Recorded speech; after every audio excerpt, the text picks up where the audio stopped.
Chapter 2 begins with, on the third day, there was a wedding in Cana of Galilee.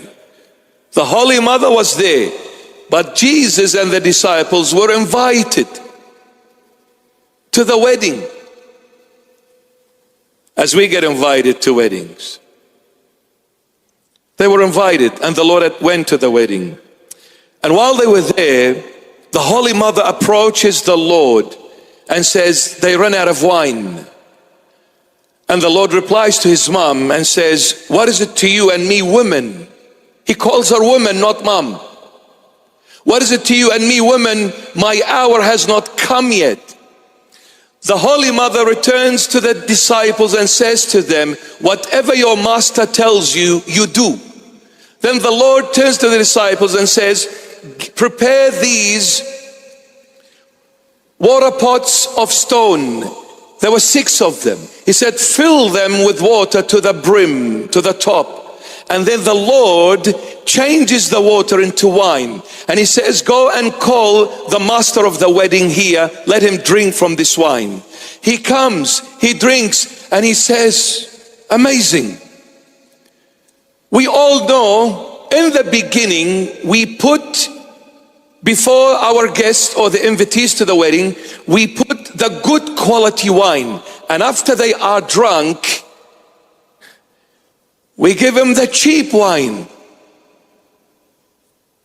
Because once you're drunk, whatever they put before you, you won't even know what you're drinking. You're drunk.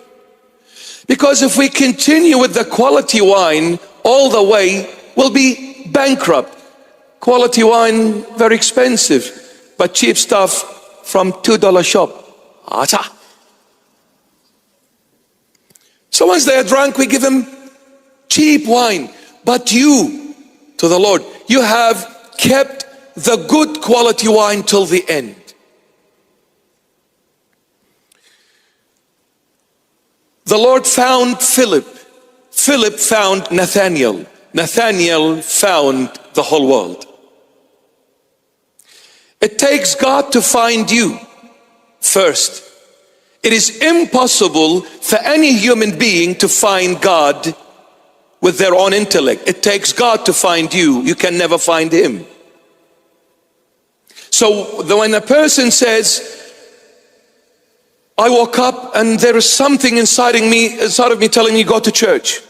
I woke up and there was something inside of me saying to me, you haven't prayed for a long time, you need to pray today.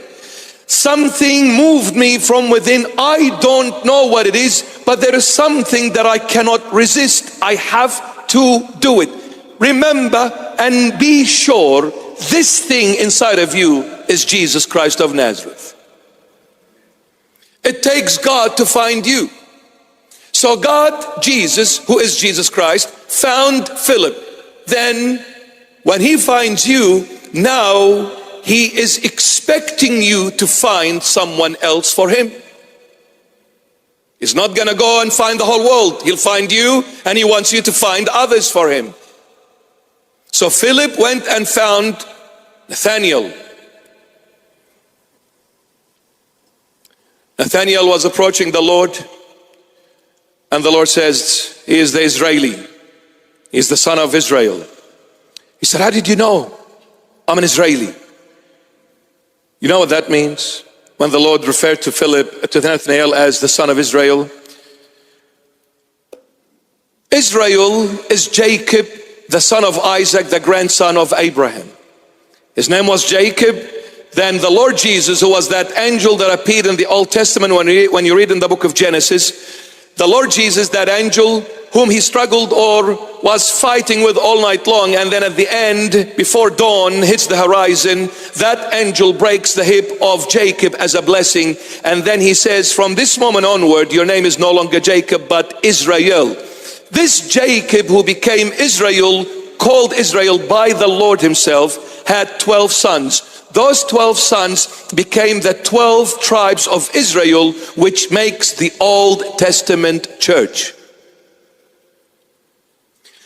Now from the 12 tribes, they all got scattered in 70 AD when Titus the general of the Roman army came and wiped Jerusalem and the temple of King Solomon with it. In 70 AD, everything was flattened to the ground. The Israelite nation got scattered and they went into exile all over the world until 1948. They never came back home until 1948, from 70 AD till 1948. Over 1800 years they were scattered. The tribes got mingled with other nationalities, got mixed.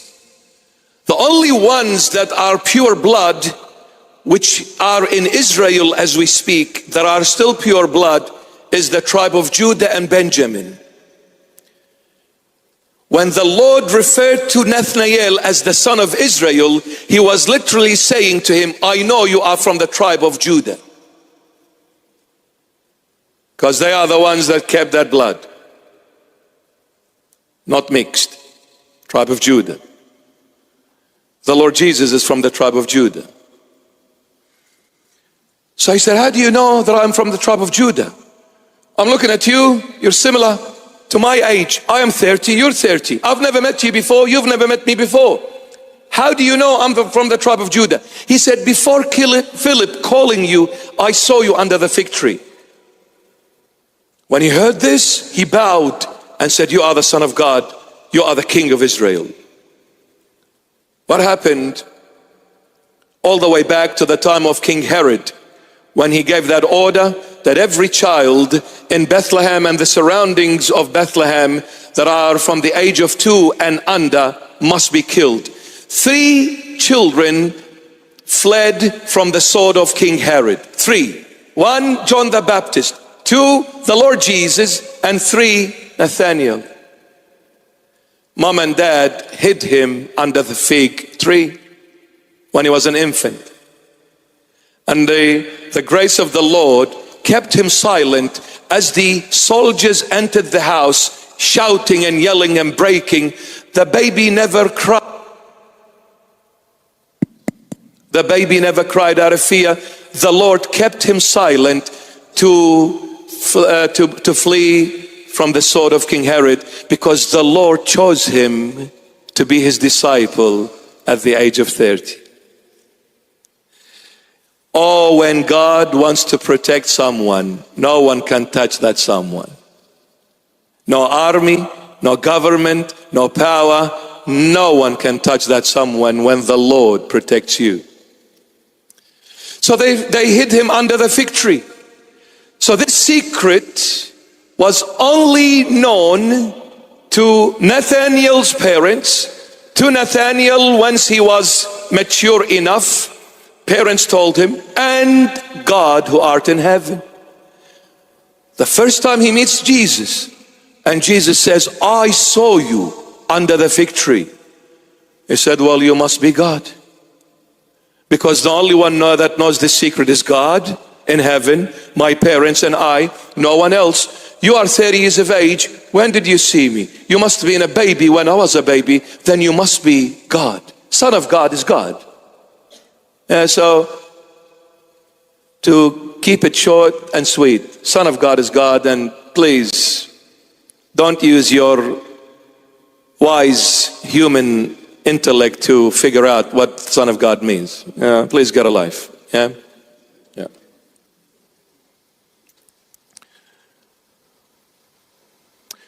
So God, you are the Son of God. You are the King of Israel.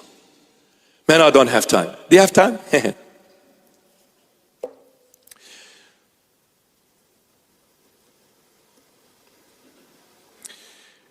He said, Nathaniel, because I said to you, I saw you under the fig tree, you bow and you believe that I'm God.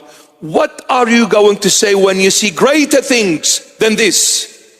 Heaven opened, angels of heaven ascending, going up, and descending, coming down on the Son of Man. Now what is this angels going up and down? You go back to book of Genesis, the very beginning of the Old Testament. You see Jacob was called Israel, Jacob was running away from his brother Esau. Esau promised that he will never let go until he slains his brother. He kills him. Why? Because he stole his blessing. And mom taught Jacob to steal the blessing. Well done, mom, for teaching the wrong things to your child. So anyway, he is running away from the sword of Esau, afraid. Sun is going down, he's tired, he's hungry, he's exhausted. He said, I need to sleep and rest in that desert. He puts his head on this rock as a pillow. He sleeps, he sees a vision. A ladder connecting heaven and earth. And angels going up and down on that ladder. The ladder connecting heaven. Who is heaven? God. And who is earth? Humanity. People. So the ladder connecting heaven and earth, angels going up and down, meaning God and earth united. There is peace. There is unity. We're connected.